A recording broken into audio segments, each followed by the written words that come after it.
Jackie. Thank you, Caroline. There's been a lot of discussion about the Epstein files and the president's comments yesterday calling it a hoax.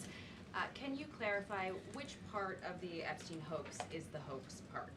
The president is referring to the fact that Democrats have now seized on this as if they ever wanted transparency when it comes to Jeffrey Epstein, which is an asinine suggestion for any Democrat to make.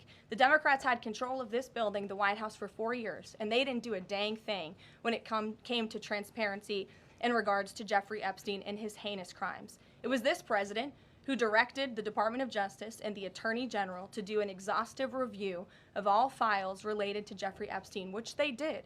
The Attorney General and the FBI, led by Pam Bondi, Dan Bongino, Kash Patel, these are great patriots, some of the most trusted voices in the Republican Party movement. It's part of the reason the president appointed them to these high law enforcement positions, and they spent many months going through all of the files related to Jeffrey Epstein, and they concluded what they found in that memo, which they drafted and they released. And so the president has been transparent. He has followed through on his promises to the American people, but he doesn't like to see Democrats and the mainstream media covering this like it's the biggest story that the American people care about. The president has been working so hard this week. On Tuesday, he went to Pennsylvania, where he secured $90 billion in investments for the Commonwealth, for the people of that state. After that, he came back to the Oval Office at 8 p.m. He went in there to whip votes to get the Genius Act signed into law. And because of his efforts, that bill is now going to be signed and passed. The following day, yesterday, he meets with a foreign leader, the King of Bahrain, to secure more investments into this country. And then yesterday afternoon, the president is in the East Room of the White House mourning with parents who have lost their children because of fentanyl, signing a bipartisan piece of legislation.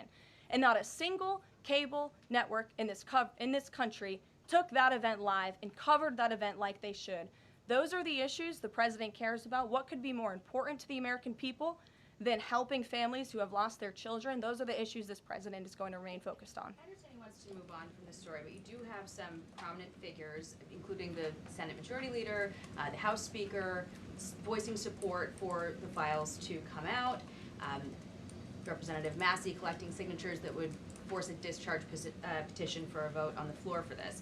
It doesn't seem to be going away. What is stopping the administration from just redacting any sensitive information, grand jury information, and putting out what is appropriate so that the American people can decide and then let this story die? Well, in terms of redactions or grand jury seals, those are questions for the Department of Justice. Those are also questions for the judges who have that information under a seal. And that would have to be requested, and a judge would have to approve it. That's out of the president's control. He has said, in agreement with some of the leaders on Capitol Hill, that if the Attorney General and the Department of Justice come across any other credible evidence, they should provide that to the American people. The president has said that, and he agrees with them on that. Why did you fire Maureen Comey?